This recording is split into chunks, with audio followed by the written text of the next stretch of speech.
안녕하세요, 친구들. 우리 이번 시간에는요, 수학 교과서 36쪽에서 37쪽의 내용을 알아볼 건데요. 우리 직각에 대해서 한번 알아보려고 합니다.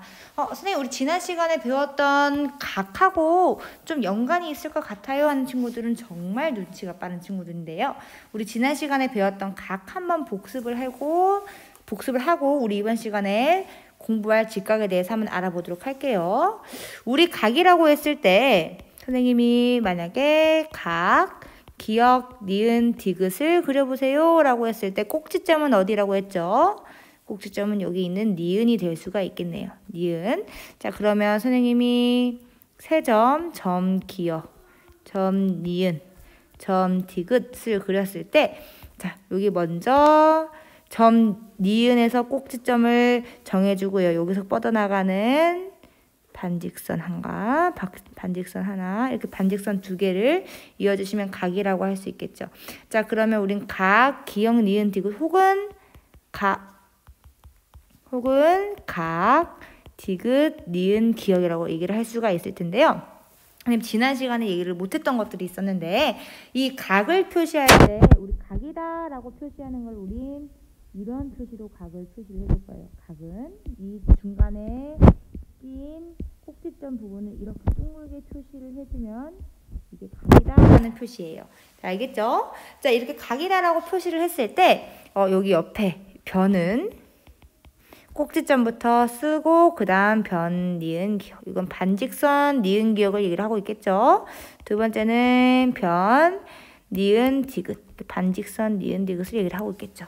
자, 우리 지난 시간에 배웠던 각에 대해서 잘 이해를 한다면 우리 이번 시간에 배울 직각도 문제없이 잘 이해를 할 수 있을 것 같아요.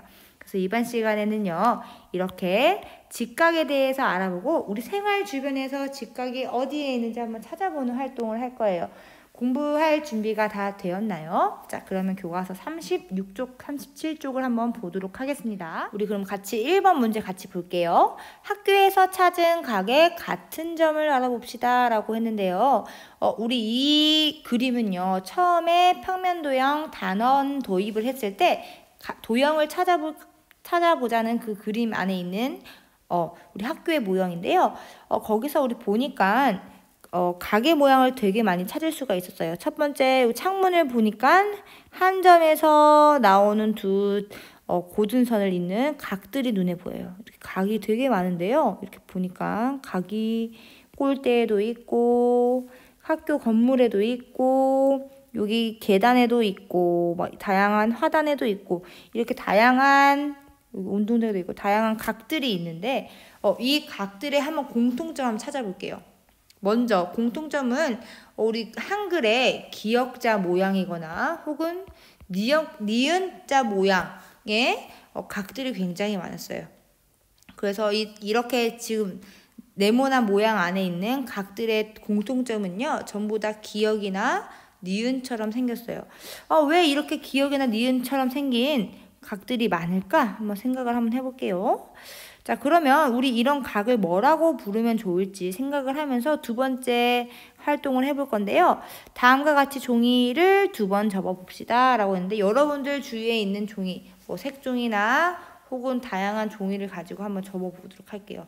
처음에는 한쪽을 올려서 이렇게 접으면 이렇게 반쪽만 생기겠죠. 이 반쪽을 또 접을 때 중요한 점은 이쪽에 있는 선이 이쪽에 있는 이 변이 이쪽으로 갔을 때 여기에 같이 겹쳐질 수 있도록 접으면 돼요. 이렇게 접으면요, 끝이 이렇게 우리 위에서 봤던 것처럼 기역자, 니은자 모양의 각처럼 이렇게 네모난 모양이 나오는데 이 각을 본떠서 종이를 보게 되면요, 이런 모양의 각이 나오는데 우리 이렇게 그림과 같이 종이를 반듯하게 2번 접었을 때 생기는 각을 직각이라고 합니다 라고 약속을 해볼게요.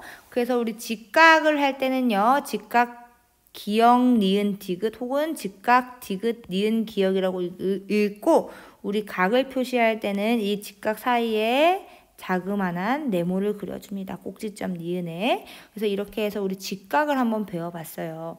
우리 생활 속에 직각을 굉장히 많이 쓸 수 있는데 우리가 보는 교과서에도 직각을 볼 수 있고 우리가 보는 TV에도 직각을 찾아볼 수가 있어요. 이렇게 직각이 우리 생활 속에 굉장히 많이 이용되기 때문에 여러분들이 직각에 대해서 이해하는데 큰 어려움은 없을 거예요. 혹은 시계에서도요. 9시를 나타낼 때 혹은 3시를 나타낼 때 9시나 3시를 나타낼 때 우리 직각을 쓸 수가 있겠죠. 자, 실생활에서 직각을 찾아봅시다 라고 했는데 삼각자에서 직각을 찾아 표시해 보세요 라고 했을 때 우리 직각인 부분 여기 이렇게 있죠. 자로 한번 깨끗하게 그려볼게요. 이렇게. 그러면 여기 직각 중간에 기역자 표시를 해주시고요. 두 번째도 여기 꼭지점에서 나가고 그 다음에 여기에도 직각을 이렇게 표시해주면 되겠네요. 자, 삼각자의 직각을 이용하여 교실에서 직각을 찾아보세요 라고 했는데 여러분들도 삼각자를 이용해서 교실이 아닌 집에서 한번 직각을 찾아서 적어보세요. 뭐 냉장고나 TV나 다양한 것들이 있을 건데 한번 여기 찾아서 적어보도록 해봅시다. 직각 4번 문제 같이 볼게요. 직각 삼각자를 이용하여 직각을 찾아 표시해 봅시다. 자, 여기 직각을 찾아보면 직각 표시 선생님 이것만 할게요. 여기도 직각이 있고 여기도 직각이 있고 직각, 직각, 직각, 직각, 직각 이렇게 표시가 될 수 있겠네요. 두 번째는 여기에도 직각이 될 수 있고 여기도 직각이 될 수 있고 세 번째는 시계에서 여기가 직각이 될 수 있겠네요. 9시라고 해서 자 우리 이번 시간에는요 이렇게 직각에 대해서 알아봤는데요. 직각은 생활 속에서 가장 많이 사용되는 각 중에 하나예요. 그래서 우리 여러분들의 직각에 대해서 이해하는데 큰 어려움이 없을 거라고 생각을 하고요. 이 각들 중에서도 직각을 표시할 때는 각과 각 사이에 자그마한 네모 표시를 한다는 점 잊지 마시고요. 잘 학습된 친구들은요. 수학 익힘책 24쪽을 푼 후에 우리 같이 선생님이랑 같이 공부해 보도록 하겠습니다. 자, 열심히 공부한 친구들 오늘도 수고하셨습니다. 안녕.